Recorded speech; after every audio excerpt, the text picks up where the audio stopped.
नमो विष्णुपादाय कृष्णपृष्ठाय भूतले श्रीमते भक्तिवेदांत स्वामिनिति नामिने। नमस्ते सरस्वती देवे गौरवाणी प्रचारिणे निर्विशेष शून्यवादी पाश्चात्यदेशतारिणे।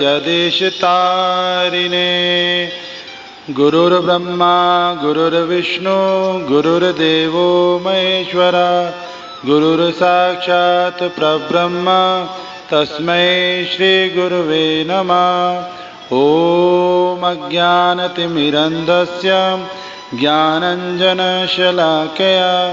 चक्षुरुन्मीलितं येन तस्मै श्री गुरुवे नमः।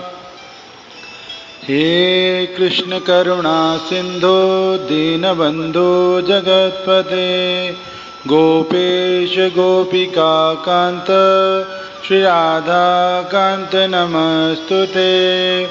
तप्त कांचन गौरांगी श्री राधे वृंदावनेश्वरी वृषभानुसुते देवी प्रणमामि श्री हरिप्रिये। हरे कृष्णा। वैष्णव सदाचार का महत्व। वैष्णव सदाचार हमारे जीवन में होना ही चाहिए। प्रत्येक वैष्णव कहे जाने वाले भक्त को इन बातों का खासकर ध्यान रखना चाहिए जो वैष्णव सदाचार के अंतर्गत आती हैं। भगवान श्री चैतन्य महाप्रभु वैष्णव सदाचार संबंधी उपदेश देते हुए श्रील सनातन गोस्वामी से कहते हैं, यद्यपि ओ तुमी हौ जगत पावन तोमा स्पर्श पवित्र है देव मुनिगण, तथापि भक्त स्वभाव मर्यादा रक्षण मर्यादा पालन है साधुर भूषण। श्री चैतन्य चरितामृत अंत्य लीला के अंदर ये आता है, हे सनातन, यद्यपि तुम संपूर्ण ब्रह्मांड का उद्धार कर सकते हो और देवता गण भी तुम्हारे स्पर्श से शुद्ध हो जाते हैं, फिर भी वैष्णव आचार का पालन एवं उनका रक्षण करना यह भक्त का एक गुण है। वैष्णव आचार का पालन करना यह भक्त का सच्चा आभूषण है। ऐसा चैतन्य महाप्रभु श्री सनातन जी को बोल रहे हैं, जबकि ये भी कह रहे हैं कि आपके स्पर्श से तो सारे देवतागण भी शुद्ध हो जाएंगे, फिर भी हमें वैष्णव आचरण बनाए रखना है। क्योंकि जब सनातन गोस्वामी जी को बोल दिया कि आपको वैष्णव सदाचार वैष्णव आचरण हमेशा बनाए रखना है, वैसे भैया प्रत्येक वैष्णव कहे जाने वाले भक्त को भी वैष्णव सदाचार के अंतर्गत ही क्रिया करनी चाहिए। मर्यादा लंघने लोक करे उपहास, यह लोक परलोक दुई है नाश। जो भी वैष्णव सदाचार का उल्लंघन करता है संपूर्ण जगत उसका उपहास करता है और इस प्रकार इस लोक और परलोक दोनों ही में वह नष्ट हो जाता है। इसलिए श्री चैतन्य महाप्रभु ने वृंदावन के 6 गोस्वामियों को 5 महत्वपूर्ण उपदेश प्रदान किए थे। उन 5 उपदेशों के आधार पर ही अंतर्राष्ट्रीय श्री कृष्ण भावनावी संघ के बढ़ते प्रचार हेतु नियम की रक्षा की गई है। ये नियम भी इस प्रकार हैं, सभी शास्त्रों का सूक्ष्म रूप से अध्ययन करना एवं ये प्रतिपादित करना कि सभी शास्त्रों का मूल सार भक्ति है। सभी शास्त्रों का सूक्ष्म रूप से अध्ययन करना चाहिए हमें, पूर्ण रूपेण विवेक का उसके अंदर पालन करते हुए विवेक अनुसार ग्रंथ का हमें अध्ययन करना चाहिए। और उसके अंदर जो प्रतिपादित भक्ति का सार ही उसके अंदर प्रतिपादित है और हमें देखना है बढ़िया ढंग से कि शास्त्र का मूल सार भक्ति ही है और जिस ग्रंथ का सार मूल भक्ति है उन्हीं ग्रंथ को हमें अंगीकार करना चाहिए। और तरह तरह के शास्त्रों से क्या प्रयोजन जिसके अंदर भक्ति के विषय में ज़्यादा उल्लेख ना होकर धर्म अर्थ काम मोक्ष 4 पुरुषार्थों का ज़्यादा वर्णन किया गया हो। हमें 4 पुरुषार्थों में भी रहना है, लेकिन 4 पुरुषार्थों से ज़्यादा मिलेगा क्या? स्वर्ग लोक, उससे भी उत्तम गति होगी तो मोक्ष। लेकिन भक्ति से हमें साक्षात भगवान का धाम प्राप्त हो जाता है। भक्ति के माध्यम से भगवंत सुलभ हैं और भगवंत या भगवत सुलभ है भक्ति के माध्यम से। इसलिए भगवत और भक्ति में ज़्यादा अंतर नहीं है, प्राय शब्द में भी नहीं है। दूसरा, भगवान श्री कृष्ण की वृंदावन लीला स्थलियों को खोजना तथा वृंदावन धाम का इस रूप में निर्माण करना, इस प्रकार वृंदावन को उजागर करना जिससे संपूर्ण विश्व के लोग वहां आकर शरण लें एवं प्रोत्साहित हों। अब देखिए कितना बढ़िया ये कहा चैतन्य महाप्रभु ने श्री सनातन गोस्वामी जी को कि आप जाओ, श्री रूप गोस्वामी और सनातन गोस्वामी को कहा कि आप जाओ वृंदावन में और इस प्रकार खोजो वृंदावन को जिस प्रकार भगवान श्री कृष्ण और किशोरी जी की लीला हुई है। उन लीलाओं के आधार पर वहाँ एक एक स्थान का आप खोजेंगे और उनके बाद उन वहाँ पर जो लीला भगवान किशोरी जी और राघवेंद्र सरकार ने, गिरधर लाल ने जो वहाँ लीलाएँ करी हैं उनको आप नाम देंगे। जहाँ पर केशी का वधु हुआ से केशी घाट, जहाँ पर चीर हरण हुआ गोपियों का चीर घाट, इस प्रकार अनेक स्थानों को नाम, ये भी षट गोस्वामी प्रभु के द्वारा प्रदत्त है। आगे कह रहे हैं तीसरा वैष्णव सदाचार के अंतर्गत तीसरा नियम बताया, भगवान श्री कृष्ण के सुंदर मंदिरों का निर्माण करना और अर्चा विग्रहों की स्थापना करके योग्य अर्चना पद्धति के विषय में संपूर्ण देश का मार्गनिर्देशन करना। और इसको श्रील प्रभुपाद जी ने इतना बढ़िया ढंग से निभाया इस बात को। प्रायः श्रील रूप गोस्वामी और सनातन गोस्वामी जी को चैतन्य महाप्रभु ने कहा तो और नियम बताए भी वैष्णव सदाचार के, और सभी वैष्णव पूर्ववर्ती जितने वैष्णव थे उन्होंने वैष्णव सदाचार का पालन भी यथा योग्य किया, यथा समर्थ किया। हम ये कहेंगे कि जितना उन लोगों ने वैष्णव सदाचार दिखाया है, आज उन्हीं के वैष्णव सदाचार के कारण इस पृथ्वी पर और भक्त बन रहे हैं, उनके सदाचार को देखिए, उनके आचरण को देखते हुए। लेकिन फिर भी हम यही कहेंगे कि इस वाणी को सार्थक किया श्रील प्रभुपाद जी ने। अभय चरणारविंद श्रील प्रभुपाद की जय। प्रभुपाद महाराज जी ने ही ये तीसरा नियम सबसे ज़्यादा अंगीकार किया। क्या है तीसरा नियम? तीसरा नियम कि भगवान श्री कृष्ण ने सुंदर मंदिरों का निर्माण करना।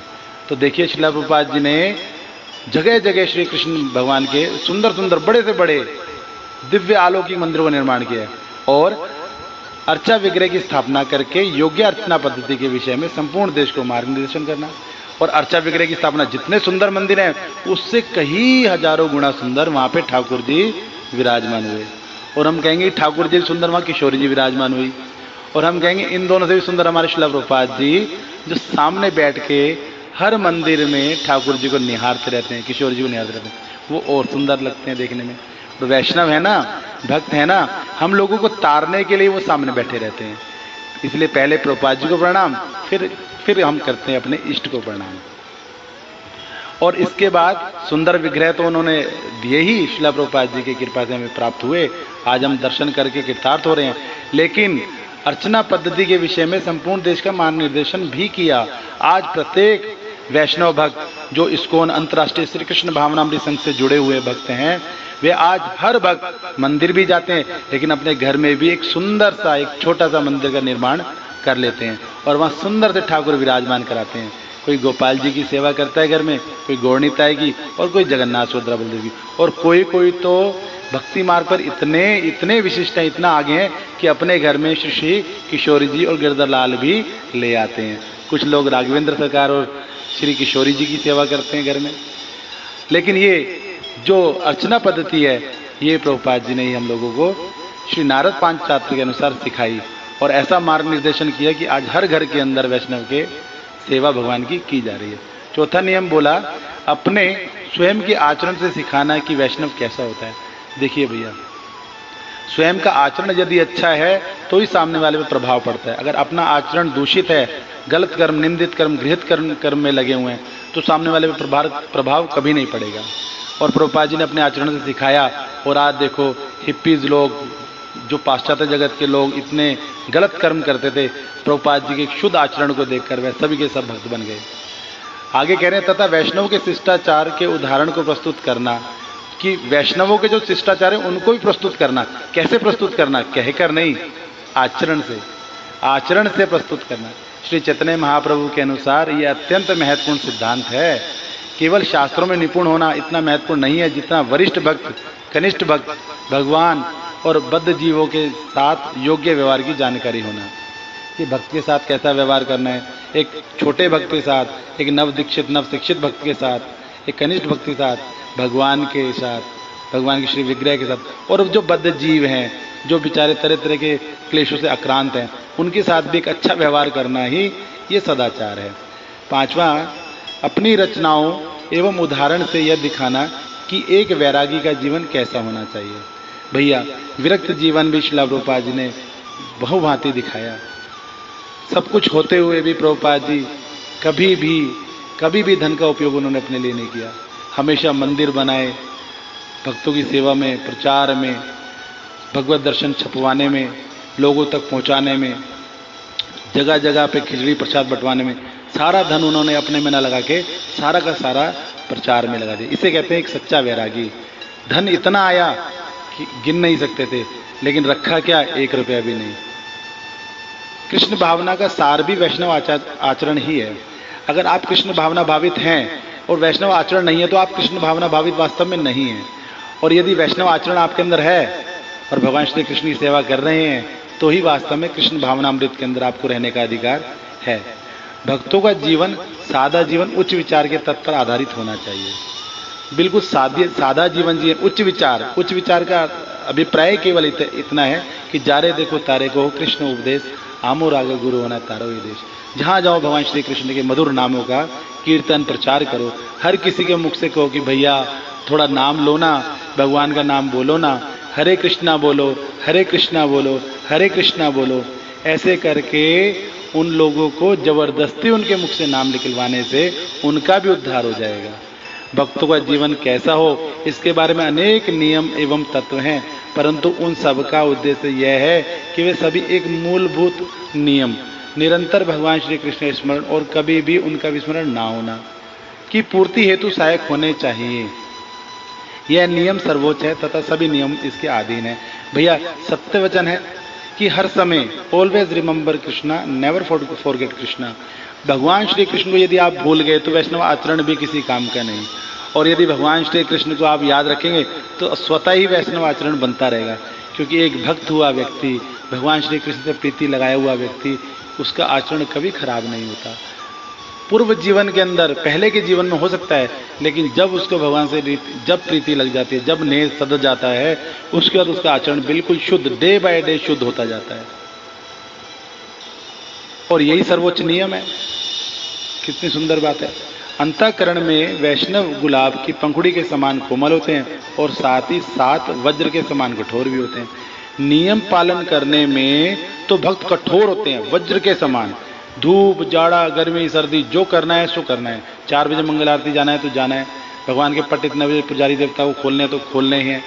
और जो भंडारी देवता हैं उनको प्रसाद बनाना है सब भक्तों के लिए तो बनाना है। इसमें तो कठोर हैं।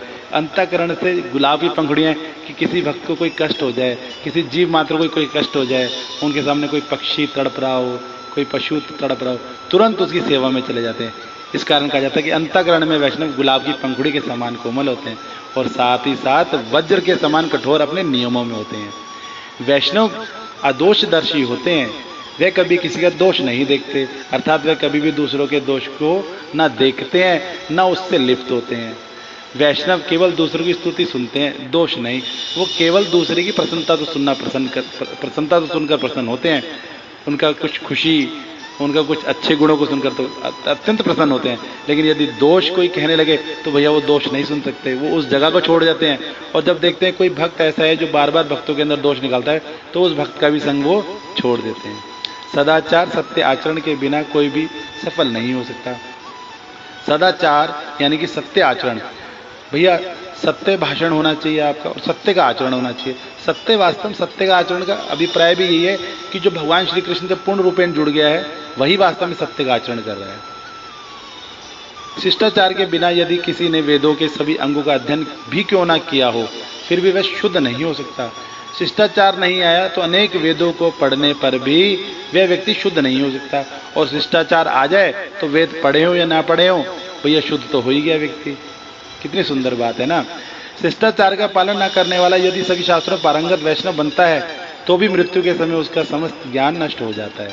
शिष्टाचार के पालन ना करने वाला यदि सभी शास्त्रों में पारंगत क्यों ना हो, शिष्टाचार का पालन नहीं करता, बाकी सभी शास्त्रों में पारंगत है, एक एक शास्त्र तो कंठस्थ है, तो भी मृत्यु के समय उसका समस्त ज्ञान नष्ट हो जाता है। क्यों? क्योंकि आचरण में नहीं था। आचरण में लाई हुई चीज क्या होती है, हमारे इस प्रकार दिलो दिमाग चित्त बुद्धि अहंकार पे इस प्रकार प्रभावी होती है कि वो अगले शरीर के अंदर भी हमारे साथ चली जाती है। इसे कहते हैं नियमबद्ध करना। जिस प्रकार हमें जिस चीज़ का नियम लग जाता है वो हमारे अंत समय में रहता है, उसी प्रकार हमारा अगला शरीर भी निर्माणित होता है। और वैष्णव आचरण का त्याग करना निश्चित रूप से स्वयं के आध्यात्मिक जीवन का अंत करने के समान है। एक भक्त को वैष्णव आचरण का त्याग कभी नहीं करना चाहिए। जिस समय वो वैष्णव आचरण का परित्याग कर देता है या त्याग कर देता है, उसी समय उसका वैष्णव जो नाम है वो धूमिल होने लगता है और उसका आध्यात्मिक जीवन भी धीरे धीरे अंत की ओर जाने लगता है। अच्छा आचरण यश, ऐश्वर्य, आयु आदि को बढ़ाता है और सभी अमंगलों का नाश करता है। अच्छा आचरण वास्तव में आप सत्य बोलेंगे, अच्छा आचरण में आप मधुरभाषी रहेंगे, आप लोगों के सुहृद रहेंगे, हितेशु रहेंगे, और तो इसलिए आपकी यश भी बढ़ेगा, लोग कहेंगे भैया कितना अच्छा व्यक्ति है। ऐश्वर्य बढ़ेंगे, लोग आपको सम्मान देंगे, आपको पलकों पे बैठाएंगे। और आयु को भी बढ़ाने वाला है। बिल्कुल सही बात है, क्योंकि इससे सारे अमंगल क्या होते हैं, कट जाते हैं। अमंगल कटते हैं तो आयु बढ़ जाती है। श्रील प्रभुपाद जी कहते हैं कि वैष्णव की क्या पहचान है, वह एक सभ्य व्यक्ति होता है। भैया प्रभुपाद जी कहते हैं कि वैष्णव वही है जो वास्तव में सभ्य है। तो श्रील प्रभुपाद महाराज के द्वारा इतना सुंदर दृष्टांत दिया गया है वैष्णव सदाचार के लिए, एक वैष्णव को कैसा होना चाहिए। तो भैया प्रत्येक भक्त जो अपने आप को वैष्णव समझते हैं, उनको इस बात को सुनकर ध्यानपूर्वक इस पर अमल करना चाहिए। हरे कृष्णा कृष्णा कृष्णा हरे हरे, हरे राम राम राम हरे हरे।